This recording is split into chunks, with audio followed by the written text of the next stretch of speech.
3000 boulards, tu dois payer 3000 boulards. C'est pas 3000 Vébec, c'est pas 3000 roupies mauriciens, c'est 3000 boulards.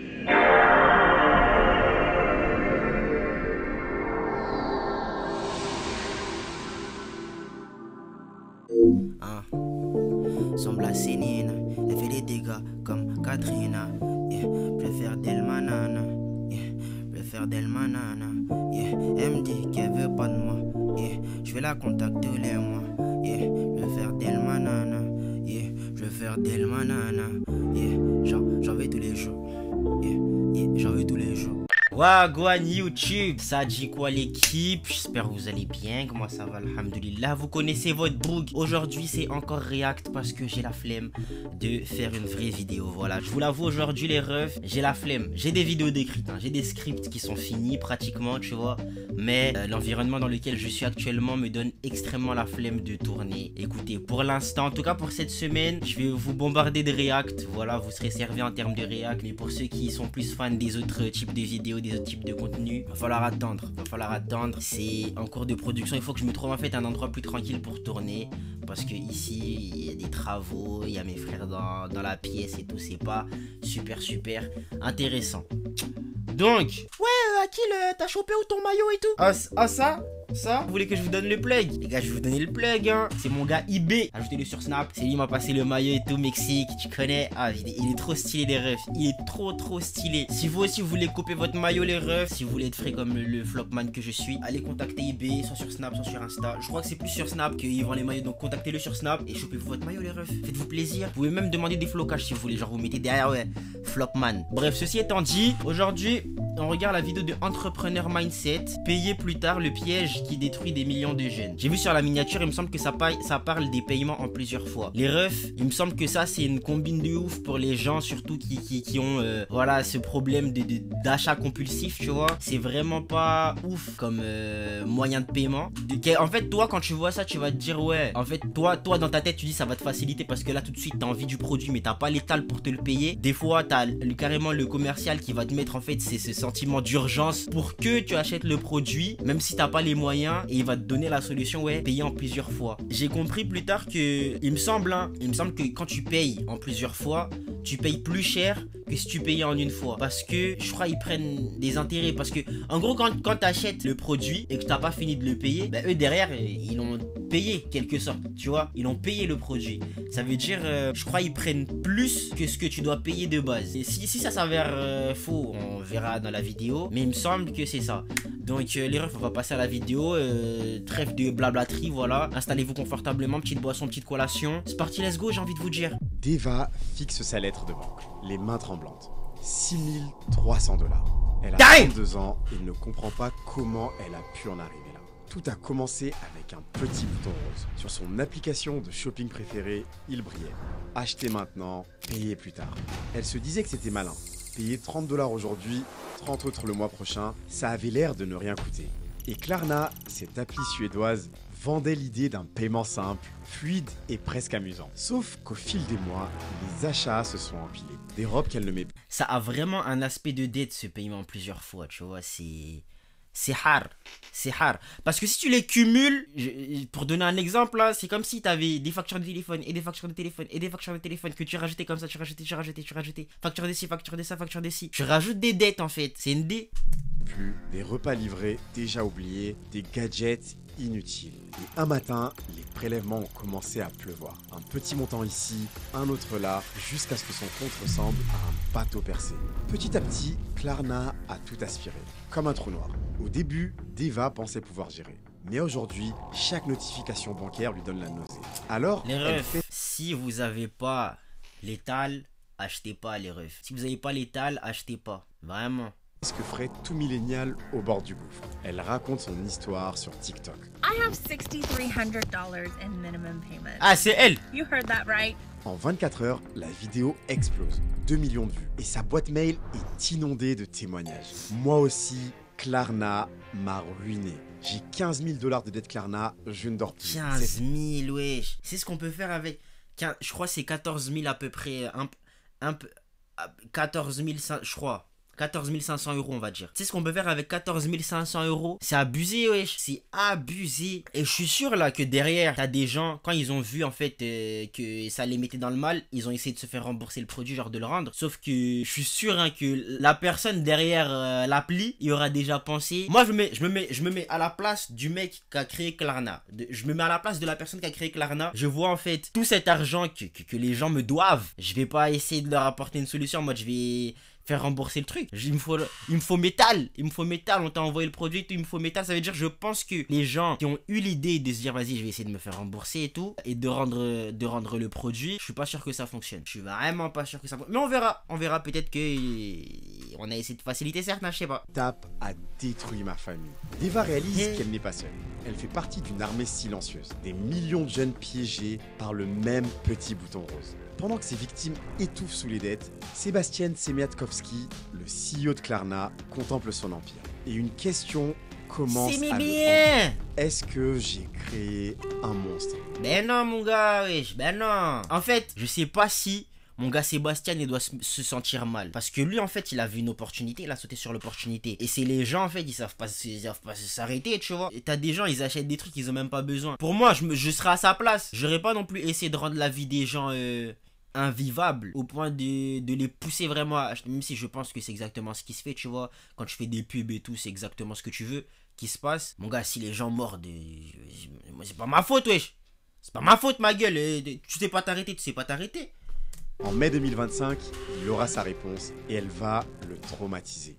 Alors, pourquoi comment cette application qui avait pour objectif de réinventer le paiement en ligne a-t-elle ciblé sciemment les personnes les plus fragiles? Quel est le mécanisme qui a rendu ses clients accros à la dette? Et surtout, comment une fintech valorisée 45 milliards de dollars a-t-elle creusé sa propre tombe financière? Salut la team Mindset, j'espère que vous allez bien. Récemment, en accompagnant un jeune créateur d'entreprise, j'ai réalisé à quel point le paiement en plusieurs fois s'est imposé chez les jeunes de moins de 35 ans. Et surtout, ce qui m'a frappé, c'est combien pensent qu'ils font une bonne affaire, car c'est un crédit gratuit. On a donc mené l'enquête avec. Donc techniquement, en sachant que les crédits, ouais, moi je suis musulman, t'as vu, les crédits en islam, c'est haram de ouf, tu vois, à cause de l'intérêt. Donc techniquement, même pas techniquement, hein, j'ai vu des avis et tout dire que les paiements en plusieurs fois seraient également haram. Faites vos recherches, peut-être que je dis une bêtise. Vous êtes en train de vous mettre une dette. Vous êtes en train de vous rajouter une dette, les refs. C'est tout. L'équipe, qu'il faudrait d'ailleurs que je vous présente car on approche des 500 000 abonnés. Un énorme merci pour ça. Et aujourd'hui, je vous embarque dans les coulisses d'un business qui transforme les jeunes et malheureusement les moins jeunes en zombies financiers. C'est une histoire assez terrifiante qui est faite de rêves consuméristes, de dettes toxiques et d'illusions de richesse qui s'évaporent à la vitesse d'un clic. Et une fois n'est pas coutume, les leçons business mindset. Mais attends, comment ça, illusion de richesse? Je coupe beaucoup la vidéo, je sais, mais on est sur une vidéo réaction, donc tu la fermes. Tu la fermes. Comment ça, illusion d'être riche, les refs? Si tu payes en plusieurs fois, c'est que t'es pauvre, c'est que t'as pas l'étal. Comment tu t'appuies sur le bouton payer en plusieurs fois et tu crois que tu te fais d'étal? Remets-toi en question. Remets-toi en question, mon gars. Je peux commenter. Hein? Je peux commenter? Tu veux dire quoi? Je ne vois pas le côté mal de payer en plusieurs fois en fait. Moi j'aime pas, frère. Je peux comprendre que c'est une dinguerie dans le sens où tu vois, les gens on les ment tellement, genre comment te dire, on te met dans une option où tu peux tout acheter, tu vois. Voilà. Là t'es là, tu vas prendre le micro, ah paiement plusieurs fois, ok j'achète. Ah il y a un Mac, paiement plusieurs fois, j'achète. Ah je t'en ai une Insta, oui, paiement plusieurs fois, j'achète. Et à un moment donné, le mois suivant, tu te dis, hey, j'ai tout ça à payer, j'ai des factures, je sais pas quoi, comment je vais finir la fin du mois. C'est toi qui as fait plein de paiements plusieurs fois. Moi en fait, moi j'ai dit, c'est pas la faute du mec qui a mis en place, c'est pas la faute du mec qui a proposé. Voilà, moi j'ai dit c'est pas la faute du mec qui propose la méthode de paiement, c'est la faute des personnes qui savent pas s'arrêter. Genre. J'ai des exemples en tête, mais je vais la fermer. Ouais, moi aussi j'ai ton exemple en tête. Mais les refs, dans tous les cas, c'est un truc que je déconseille. On continue les refs. Vont laisser place à 6 conseils pour éviter de tomber dans le piège. D'ailleurs, n'hésitez pas à la partager à une personne qui pourrait aider. Il y en a qui en ont besoin ici, hein. Notez.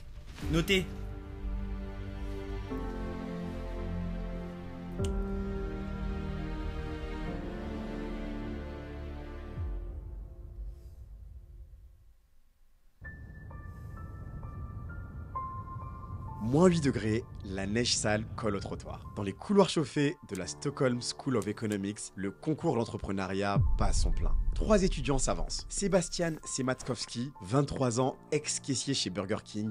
Niklas Alderberf, 23 ans, geek insomniaque. Et Victor Jacobson, 23 ans, passionné de bilan. D'ailleurs, je m'excuse si j'ai écorché leur nom. Leur projet s'appelle encore Creditor. L'idée est simple, avancer l'argent aux commerçants, laisser le client rembourser plus tard en plusieurs fois, sans frais apparents. Ils veulent rendre l'e-commerce plus fluide, permettre à n'importe qui d'acheter en ligne comme on prend un l'idée ticket est de métro. bonne. L'idée est très bonne. Donc, si ça fonctionne, c'est pas à eux qu'il faut en vouloir. L'idée est bonne, wesh. Plus tard, sans stress et sans avoir à sortir sa carte bancaire. Mais du coup là, en fait, c'est logique. Ils prennent en fait de l'intérêt. Parce que sans ça, je suis pas sûr qu'ils fassent d'étal, tu vois. Moi, si j'avais eu l'idée, j'aurais créé genre...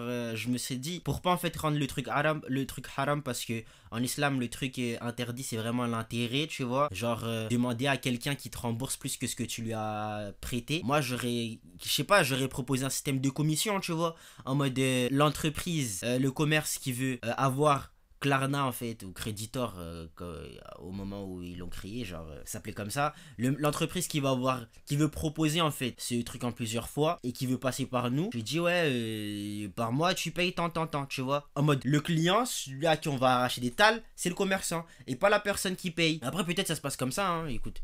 Immédiatement. Le jury sourit poliment et répond, risque démesuré. Dans les 3 semaines, plus de 20 investisseurs. Il a pas la vision. Ah le fou. Il a pas la vision, wesh. Il a pas la vision. Dingue. Imagine aujourd'hui comment il se mord les doigts. En mode punaise, j'ai raté, j'aurais dû investir. J'ai raté. Ah. La honte. Non, trop la honte. Un soir, dans le hall silencieux de l'école, les 3 étudiants traînent encore leur sac. Ils viennent d'essuyer un énième refus. Les néons grésillent, une femme s'avance vers eux. Jane Walrud, figure connue de l'écosystème suédois. Elle a vendu sa start-up pour plusieurs millions. Elle adore flairer les idées que personne ne veut financer. Elle leur demande de lui pitcher le projet. Sébastien résume en 30 secondes. Acheter en ligne sans stress. Le commerçant est payé tout de suite, le client rembourse plus tard, sans frais. Jane les fixe, puis elle dit « Je vous donne 60 000 euros et... » Attends, le client rembourse plus tard sans frais? Donc il n'y a pas d'intérêt, genre? Peut-être je comprends mal, Et honnêtement, je suis pas sûr qu'il l'explique dans la vidéo si la personne paye plus ou non. On verra. Je vous prête 5 développeurs ukrainiens. Je paye leur salaire. Mais je veux 10% de votre boîte. Silence. Les garçons... Elle a la vision. C'est la première fois qu'on leur propose quelque chose de concret. Vous vous en doutez, et contrairement au fondateur de Snapchat dont je vous ai raconté l'histoire récemment, il signe tout de suite les yeux fermés. Quelques jours plus tard, il loue un 2 pièces à Södermalm, le quartier des créatifs et des startups. Les journées sont rythmées par le café filtre, les nuits par les lignes de code et les cartons de pizza froide. Dans ce petit appartement, Klarna va prendre vie. Un projet bricolé à 3 qui devenait soudainement réel. Leur rêve venait de trouver son premier souffle. En avril de la même année, leur premier client, une petite librairie en ligne nommée Pocket Luben, accepte de tenter l'expérience. Il lance une transaction test. Un polar à 129 courantes suédoises. Donc le client, c'est les commerçants en fait. Sébastien clique. Silence. Puis la notification tombe. Le paiement passe. La librairie est créditée immédiatement. Et l'acheteur, lui, a 30 jours pour payer. Il se regarde, mi-soulagé, mi-excité. Ça marche. Le concept est validé. Pour le marchand, c'est tentant. Il vend plus et augmente le panier moyen de son client qui se dit, au lieu de dépenser 20, pourquoi pas 50? Car je le paye en 4 fois. Mais à chaque clic sur le bouton rose, une part de son chiffre d'affaires s'évapore. Il gagne vite, mais à long terme, ça va lui coûter cher. Mais ça, on y reviendra plus tard. Pendant 5 ans, Creditor grignote patiemment l'e-commerce suédois. Les petites boutiques en ligne adorent. Elles reçoivent leur argent tout de suite, sans risque. Et les clients, eux, s'habituent à cette nouvelle liberté. Acheter maintenant, régler plus tard. Mais le nom Creditor sonne un peu trop bancaire. En 2010, longtemps, en fait. Il change tout. Nouvelle identité, nouvelle ambition, Klarna est né.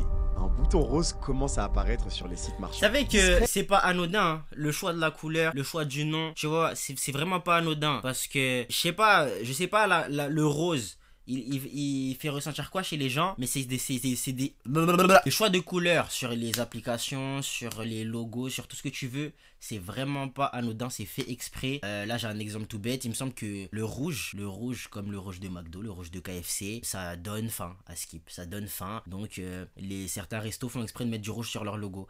Donc le rose là, c'est vraiment pas anodin. Donc quelque part, un peu reprocher ça à la marque, en mode ils essayent de manipuler un peu pour pousser les gens, tu vois. Après, est-ce qu'on peut leur en vouloir? Non. À leur place, j'aurais fait la même, tu vois. Et puis, mettre le logo en rose, c'est pas comme si on t'avait mis le couteau sous la gorge et vas-y, achète, tu vois. Pour moi, c'est toujours la faute des gens qui savent pas s'arrêter. Fait, mais irrésistible. En un an, 40% des achats en ligne en Suède passent par Klarna.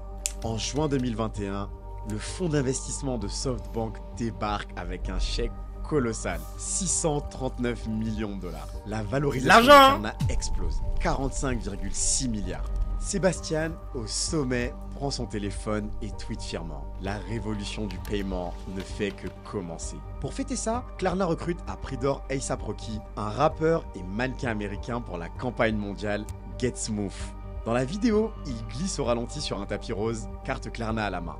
Le message est clair, zéro friction, zéro douleur, zéro coût apparent. Sur TikTok, le hashtag KlarnaHaul explose. Ados et jeunes adultes exhibent baskets, iPhone, palette de maquillage. Tout est payé plus tard. Klarna devient la banque cool, le PayPal sous adrénaline. Son objectif est simple, rendre chaque client plus riche qu'il ne l'est, le temps d'un clic. Mais derrière le néon rose, un compteur invisible tourne déjà. Chaque clic est une dette différée. Chaque robe, la dinguerie. Un rappel de paiement en sursis. Et bientôt, Klarna va découvrir qu'elle a créé une armée de drogués financiers. C'est ça, parce que en mode, je crois que quand t'as pas en fait cette gestion en fait financière, tu vois, et que je sais pas, tu te chauffes à acheter tout plein de trucs, en fait là, vas-y, j'achète mon iPhone, là, je paye que 100 balles quand je l'achète là, et je dois le payer en plusieurs fois, on va dire tous les mois. Quand je fais mes achats dans le mois, si je réfléchis pas au fait que j'ai un paiement encore de 100 balles le mois prochain et que je continue à faire des achats de ouf,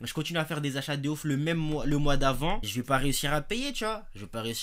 Donc il me semble que en fait cette idée là de payer en plusieurs fois, c'est pas une mauvaise idée, mais je déconseille en tout cas pour des gens qui ne savent pas gérer leur argent, comme moi, voilà.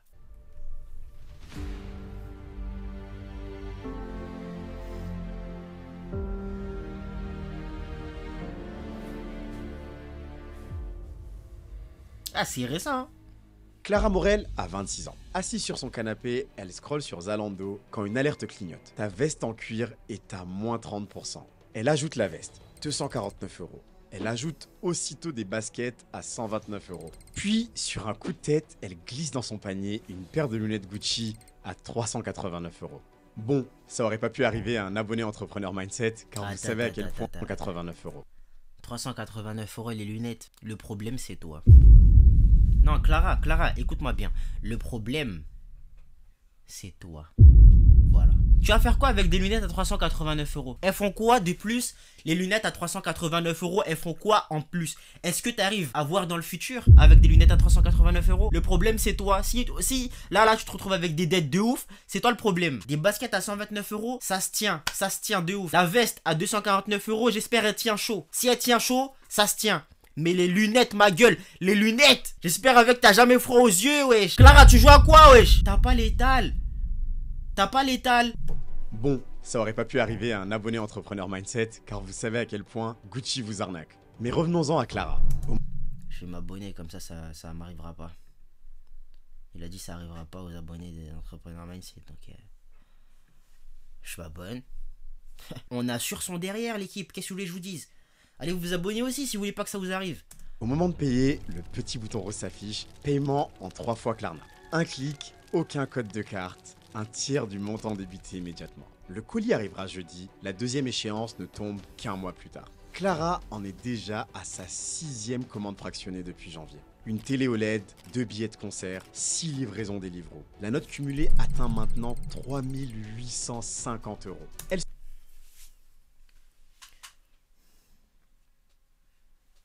C'est bien fait pour toi. Non, c'est bien fait pour toi, Clara. Comment...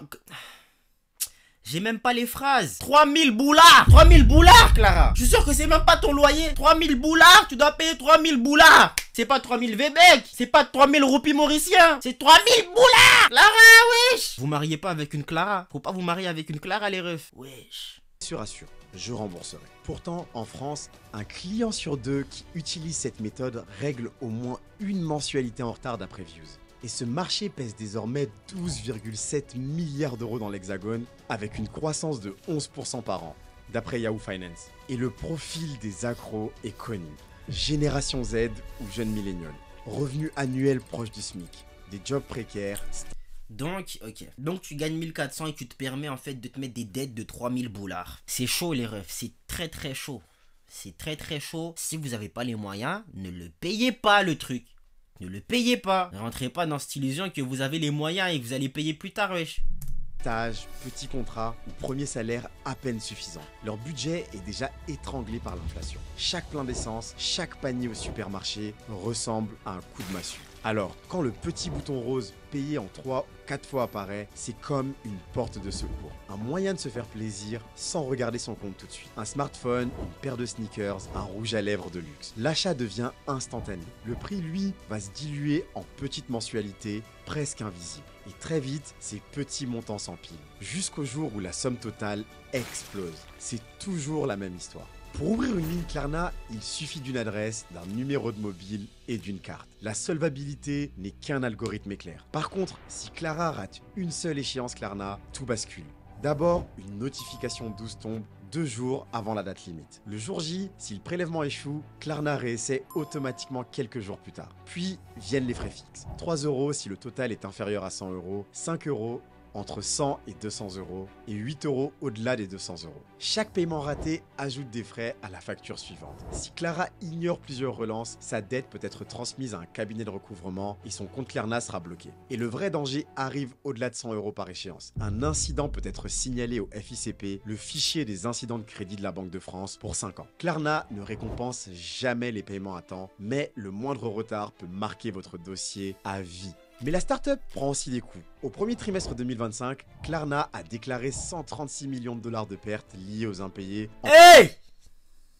Après, non, si je me souviens bien, c'était 600 millions de chiffre d'affaires ils ont fait, non? 600 millions, dites-moi si je me trompe, hein. Donc, est-ce que 136 millions de dollars de perdus, c'est pas... Genre, c'est l'équivalent d'un 20 centimes qui tombe de la poche. C'est l'équivalent d'un 20 centimes qui tombe de la poche, là, à ce niveau-là. Pas grave! C'est pas grave. Après, je pense que quand tu fais une application comme celle-là, c'est des trucs, t'es obligé d'y penser. Donc, je pense pas que ça les mette dans le mal. Je pense pas que ça les mette dans le mal, mais voilà, ça saoule. Ça saoule un peu, je sais pas. En hausse de 17% sur un an. Plus l'entreprise donc va ça monte en séduire plus. des clients vulnérables, plus les défauts explosent, plus sa trésorerie saigne. Derrière chaque colis payé plus tard, il y a une bombe à retardement qui tique doucement. Et vous allez vite comprendre que ce cercle vicieux est alimenté par ceux dont on s'y attend le moins. Et justement, en parlant de reprendre le contrôle de son argent... Moi je suis pas payé, moi tu vas pas me faire des pubs là. Je suis pas là pour les pubs là. Tu mets la vidéo, on regarde la vidéo, on passe un bon moment. Tu me parles pas de pub, voilà.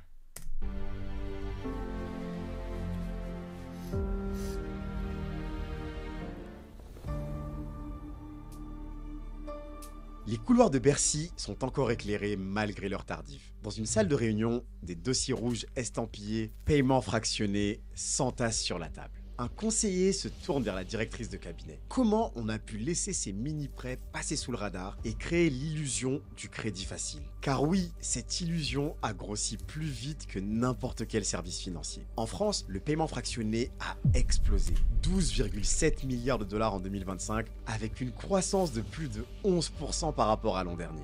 Pourtant, une étude interne révèle qu'un utilisateur sur 2 règle au moins une échéance en retard. Chaque défaut déclenche des relances, des pénalités... Un utilisateur par 2, c'est...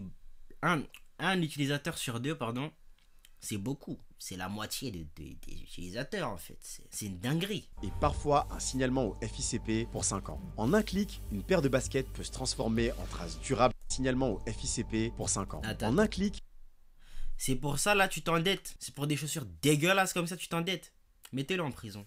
Non, si tu t'endettes pour des chaussures dégueulasses comme ça, Prison. Je n'aurais aucun scrupule à te foutre dans une cellule. Si tu veux t'endetter, wesh, achète des trucs des trucs qui font du sens, ma gueule. Ça, wesh. Prison. Non, foutez-le moi en prison, lui. Vous le foutez en prison. J'en ai rien à cirer. Une paire de baskets peut se transformer en trace durable dans votre dossier bancaire. Et pour les plateformes comme Klarna, ces petites dettes sont devenues un fardeau invisible. Pour récupérer du cash, la fintech va regrouper ses créances et les revendre sous forme d'obligations à Wall Street. Mais plus les défauts augmentent, plus les investisseurs réclament des rendements à 2 chiffres. L'argent devient plus cher que la promesse. Et quand la promesse vacille, c'est tout l'édifice qui tremble. Mais dans toute cette bien plus les défauts augmentent, fintech va il y a un truc que j'ai pas capté. Ces petites dettes sont devenues un fardeau invisible. Pour récupérer du cash, la fintech va regrouper ses créances et les revendre sous forme d'obligations à Wall Street. Mais plus les défauts augmentent, plus les investisseurs... Donc, ils prennent les dettes des gens et ils revendent sur le marché financier. Mais... je veux dire, quand quelqu'un il a une obligation de ton entreprise, au final la dette elle est toujours là. Et en plus quoi? réclament des rendements à 2 chiffres. L'argent... Des rendements à 2 chiffres? Ah, genre en pourcentage. Oh shit. devient plus cher que la promesse. Je fais genre je comprends quelque chose mais je comprends rien. Et quand la promesse vacille, c'est tout l'édifice qui tremble. Mais dans toute cette histoire, vous vous demandez peut-être, et les commerçants dans tout ça?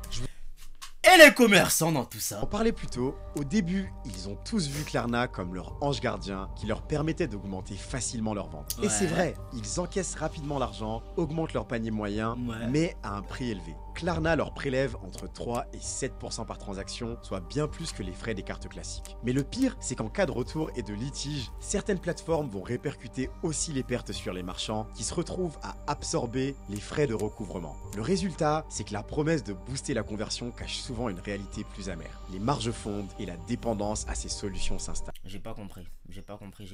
En cas de retour et de litige, certaines plateformes vont répercuter aussi les pertes sur les marchands qui se retrouvent à Donc le commerçant il prend aussi. Si ça c'est pas une dinguerie les refs, je sais pas ce que c'est. Hein. Non, faut vous calmer en fait, il faut vous calmer wesh. absorber les frais de recouvrement. Le résultat, c'est que la promesse de booster la conversion cache souvent une réalité plus amère. Les marges fondent et la dépendance à ces solutions s'installe. En France, les experts de Bercy préparent la riposte. Et oui, on les paye pas pour rien nos ministres. Ils suivent de près les travaux européens. Ils payent pas pour rien. Y a quand même des ministres de l'éducation dont le seul problème c'est le voile à l'école. Ouais. Je dis ça, je dis rien, voilà, c'est... Sur la directive CCD2 qui entrera en vigueur en 2026. Mais déjà, une piste française circule. Classer tout paiement fractionné supérieur à 100 € comme un crédit à la consommation. Ça obligerait chaque commerçant à vérifier la solvabilité de ses clients et à signaler les incidents de paiement. Pour la première fois, les bons comportements vont devenir visibles. Et si la mesure entre en vigueur, Klarna va perdre son écran de fumée. Et quand la lumière s'allumera sur la montagne de dettes cachées, le compte à rebours va commencer. Écoute, si Klarna disparaît, en vrai, moi ça me dérange pas. Hein. Ça me dérange pas. Ça va me saouler pour ceux qui avaient une bête d'idée qui est en train de se faire détruire, tu vois. Mais les refs, moi, je suis pas un grand fan de la méthode de paiement, tu vois. Mais écoute, si ça disparaît, ce sera pour le mieux, je pense. À part pour les gens qui arrivaient à payer normalement, genre les mensualités, t'as vu.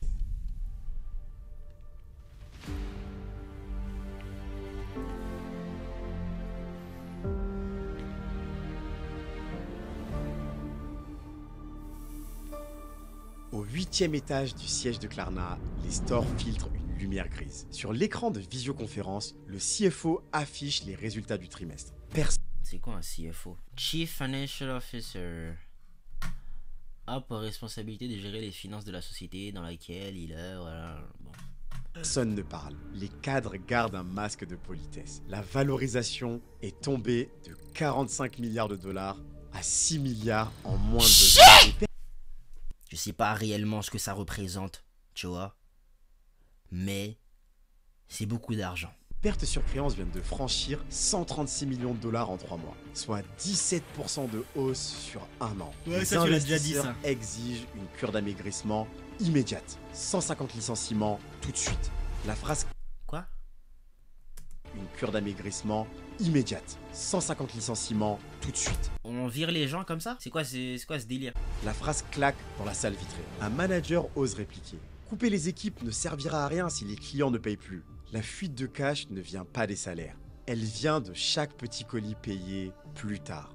C'est sont ça. devenus une créance qui Tu gonfle vas pas virer semaine. tu vas pas commencer à virer les gens gratuitement alors que c'est pas de leur faute, wesh. Tu vas me dire, les gens là, tu vas les empêcher de becter parce qu'il y en a qui veulent becter plus qu'ils peuvent becter. N'importe quoi, wesh. Après semaine. Chaque euro dépensé en marketing attire un nouvel utilisateur et parfois un nouveau défaut de paiement. Pour gagner du temps, la direction lance une levée de fonds d'urgence de 800 millions de dollars. Les investisseurs acceptent mais imposent une décote brutale. La licorne plie. Mieux vaut une perfusion qu'une belle photo de licorne morte. Pendant ce temps, SoftBank enregistre plusieurs milliards de dollars de moins-value. D'ailleurs, un jour, il faudra qu'on parle de SoftBank et son fondateur, un milliardaire complètement fou qui a investi des sommes incroyables dans tellement de startups qui ont coulé. La honte. C'est la honte. C'est la honte. La presse titre « La fintech scandinave ne fait plus rêver ». Sur Slack, les ingénieurs partagent des offres LinkedIn. Les emails RH répètent « Pas de panique », mais la débâcle financière est déjà un secret de polichinelle. L'introduction en bourse, qui est censée être le couronnement, est repoussée à une date indéterminée. Les banques d'affaires haussent les épaules. Sans profit, pas de fenêtre. Le cercle vicieux est désormais clair. Plus Klarna distribue du crédit facile, plus les impayés explosent. Plus les impayés explosent, plus les levées coûtent cher et diluent les fondateurs. Plus la dilution s'accélère. Là, la solution, c'est quoi? La solution, c'est à chaque nouveau client Klarna, tu vérifies sa solvabilité sur le long terme. Va falloir vérifier la solvabilité de chaque personne. Après, là, ça diminue en fait, ça diminue le nombre de clients, mais les refs. Il faut pouvoir rassurer les investisseurs et minimiser les risques. Je parle comme un vrai entrepreneur, les gars. Non, faut que tu saches rassurer les gens. T'as vu? Parce que là, comment il en parle, le frérot, ça se voit, les investisseurs, ils l'ont là. Falloir régler le problème. Comment ça se termine tout plus ça? Les employés perdent confiance et le marché s'éloigne. Sébastien fixe le plafond en verre. Il revoit la campagne rose avec A$AP Rocky, le slogan Get Smooth. Aujourd'hui, la surface est tout sauf lisse. Chaque créance est un éclat de verre qui est prêt à couper. Et dehors, la tempête ne fait que commencer. Car Klarna n'est pas seul. De Paris à San Francisco, toutes les fintechs de paiement fractionné vivent la même spirale. Croissance rapide, clients vulnérables, impayés qui s'accumulent. Si le vent se lève un peu plus fort, ce ne sera pas une seule licorne qui va tomber, mais tout le troupeau. Du coup les amis, comme promis, voici comment éviter de vous faire piéger par le paiement en plusieurs fois. Écoutez bien. N'utilisez le paiement fractionné que si vous pouvez payer comptant. Considérez ces offres comme un crédit déguisé. Si vous n'avez pas la somme sur votre compte, vous prenez déjà un risque. Ensuite, limitez le nombre d'échéances ouvertes. Cumuler plusieurs paiements en 3 ou 4 fois peut vite devenir incontrôlable. Tenez un tableau ou activez des alertes pour savoir exactement ce qui sortira le mois prochain. Surveillez vos prélèvements. La plupart des incidents surviennent à cause d'un compte qui est mal provisionné ou d'un oubli. Programmez une alerte 2 jours avant chaque échéance. Puis, vérifiez les conditions avant de cliquer. Certains retards entraînent des frais fixes, 3, 5 ou 8 euros, et peuvent être transmis à un cabinet de recouvrement. Savoir ça avant évite les mauvaises surprises. Ensuite, évitez de financer les achats impulsifs. Le paiement en plusieurs fois, c'est vraiment ça le problème. Les achats impulsifs. Et moi, je vous le dis parce que moi-même, je suis un acheteur grave impulsif, tu vois, grave compulsif. T'as vu? Ça veut dire, des fois, je réfléchis pas quand j'achète des trucs. Et ça m'est arrivé plusieurs fois quand j'étais étudiant à La Réunion et tout. J'ai acheté des trucs, frère, j'avais pas les moyens. Et ça, c'était sans achat en plusieurs fois, tu vois. Je faisais des dingueries. J'ai appris la leçon, maintenant j'évite de faire les dingueries comme ça. Donc les gars, évitez. Sert à lisser une dépense ponctuelle, pas à acheter plus que ce que vous pouvez vous permettre. Et pour finir, sachez que votre historique compte. Même si les paiements à temps ne sont pas toujours visibles, un seul retard important peut vous suivre pendant 5 ans via le FICP. Comprendre le crédit, les flux d'argent et les risques n'est pas seulement une question de survie, c'est aussi l'histoire de fortunes colossales. C'est ce qu'ont compris les fondateurs de Visa, le monopole... Ouais, c'est bon, on a capté, tu veux glisser une vidéo à la fin de ta vidéo, on a capté. Bref l'équipe, vous me direz ce que vous en avez pensé. Moi, je suis toujours pas fan du principe. Évitez les refs. Évitez. Paiement plusieurs fois, je déconseille. Je déconseille, voilà. C'était le conseil de la vidéo. Donc on va se quitter là-dessus. On se dit à la prochaine pour la prochaine. Vous savez quoi faire pour donner la force. Ciao les nazes. Focus. Yeah. On est des money makers. Yeah. T'auras jamais mon cœur. Yeah. Hey. On est des money makers. Yeah. T'auras. Yeah. Hey. On est des money makers. Bébé recule, je te le répète, t'auras jamais mon cœur. Yeah.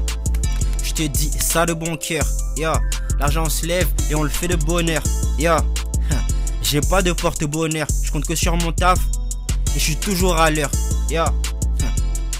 Money maker, yeah. Hey, on est des money makers, yeah. Je m'en vais gérer ta soeur, juste parce que je peux, je m'en vais gérer ta soeur, yeah. Et ta cousine aussi, parce que je peux pas gérer mes cousines à moi, yeah. Hey, on est des money makers, yeah. On fait rentrer tous les mois, qu'est-ce que je raconte? On fait rentrer même tous les soirs, qu'est-ce que je raconte? On fait rentrer même toutes les secondes, yeah. On est des money makers. Ça t'effraie, je sais que ça te fait peur, yeah. On est des money makers, bitch. On est des money makers, yeah. Tous les jours, money makers.